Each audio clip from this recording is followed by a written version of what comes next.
all have probably heard, there is a huge demand. And so these are some of the options that you could look at, and you would be most likely welcomed with open arms by someone somewhere, because we need a lot more researchers. I'm a little partial to the bounty programs. They're really fun, and if you have a good employer like I'm fortunate enough to do, then you can kind of keep that bonus money and throw parties at B-sides and stuff like that.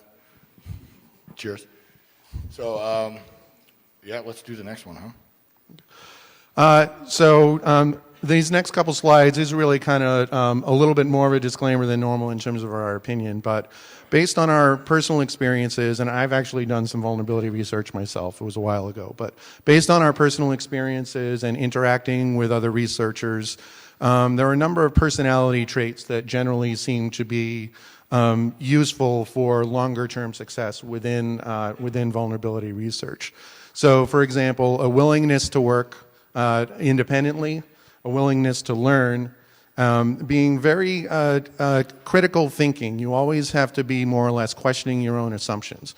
That's a good point. I don't even think that's in the slides, but that's a really good point. And really, it's primarily a solitary effort. You need to be diligent. And you see some of the other features there, basically. But two of the biggest personality traits that we believe are important are patience and persistence. Patience is essential not only with yourself and with the process of discovering and investigating these vulnerabilities, but patience when dealing with others, especially when dealing with, say, vendors that might not necessarily be behaving exactly the way that you would want to when you're trying to communicate with them. So those were some of the should-have personality traits. These are some of the ones that we think are nice to have. Still a greater formula for success here. To really be able to be focused, to seek to improve software, which is a common thing. The ability to collaborate, whether that's to collaborate and work with other people, is something that we believe is important. There can be many rock stars and not so rock stars that don't work well with other people, but that oftentimes, especially if you're just starting out, I think is probably a career-limiting kind of attitude that one would take. And we also have here a notion of having kind of an addictive personality. So, for example, at CVE, I stayed at CVE for 16 years through 70,000 vulnerabilities. Now, I didn't investigate and look at all of them, but you could say that might be kind of indicative of an addictive sort of personality. And Josh, how many days, weeks, or months have you spent on, say, a single bug? I don't know. Stage fright's been going for a long time. I think it's at like maybe 1 year, but yeah, it's not all at the same time. So none of these personality traits here that we're talking about is absolutely essential. Each of you will find your own path. But if you feel that you have some of these personality traits, then you might find vulnerability research enjoyable. So I think we're going to be totally screwed on this slide because it's so small and over there. So we have a number of different... You guys could probably read it fine. Yeah. We can't read it at all. We have a number of different skills that we've sort of listed here for long-term success, but I would say probably that some of the biggest ones. One is about analysis tools and findings. So not this one, is it? Yep. We can skip it on the next one too. All right. I think the big one we wanted to say here was about communication. I think we made that pretty clear. Yeah. All right. So here's another awesome wall of text slide that we put together, and we don't want to read it to you. But these are some of the key terms that we feel in vulnerability research. Of course, the slides will be available. If you hear us, you probably already heard us use like some of these terms. But when it really comes into doing analysis and deeper research, like some of the stuff like root cause analysis and vulnerability chains and classes, and especially proof of concept code, become more important.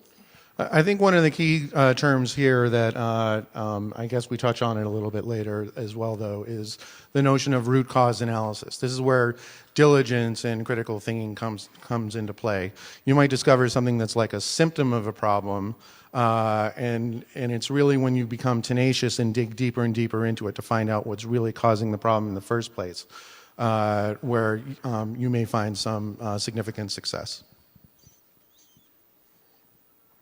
All right, so in the industry, and many of you probably, if you're interested in vulnerability research already, know about this thing we call a fire hose, and that's basically just a steady stream of information about vulnerabilities that's coming from all angles. It includes stuff like some of my favorite stuff like CTFs in war games, where you can learn, excuse me, at your own pace, and just lots of aggregation and other places. If you want to learn more about vulns, look at these things for sure. There are a couple items that are not on that list there that I think that came up during this week, and one of them actually is the Pony Awards, because the Pony Awards often talk about individual bugs, and typically those additional bugs have additional details.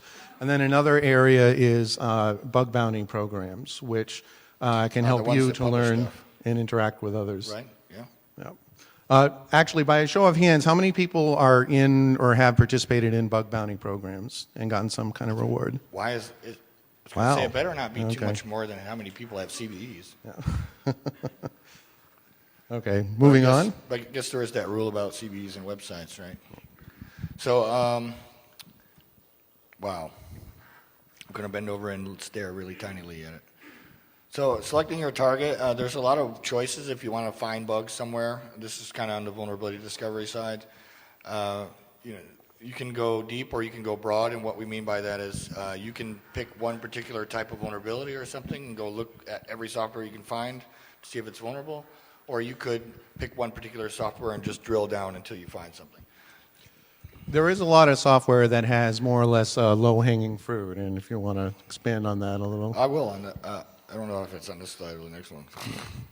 So another big point we wanted to make here is if you do some vuln research and you find nothing, it's actually quite useful for people to know that somebody looked, even if you found nothing. So that's one point. And again, low-hanging fruit. A lot of older code is buggy.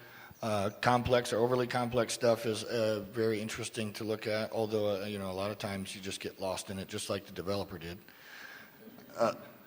Large attack surfaces like web browsers are always fun to play with. You got a lot of possibility for things to go wrong there. Software popularity matters.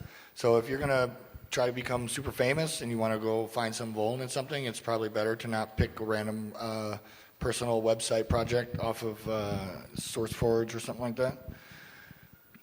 But on the other hand, if you want to find something in a super popular product like Microsoft Windows Server or something, it's probably going to not be anywhere near as easy.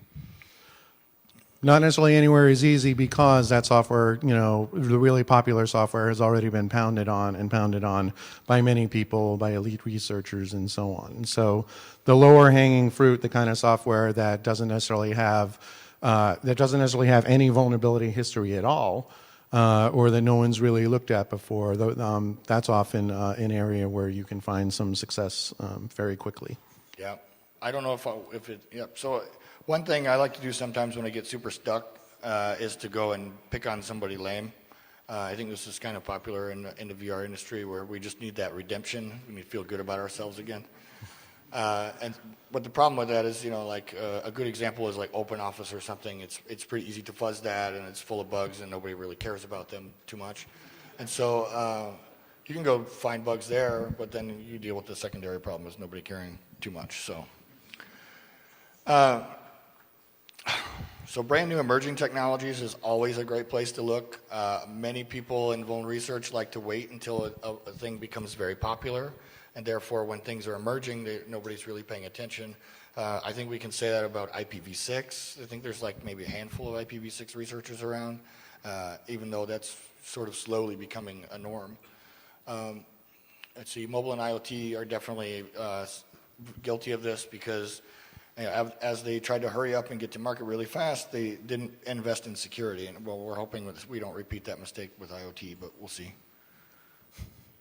One suggestion we do have, which would be very useful for the entire community and for contributing to the body of knowledge, is that you have access to software or products that are very difficult for the everyday person to get access to. Say, multi-million-dollar enterprise software or expensive medical devices or other kind of physical devices.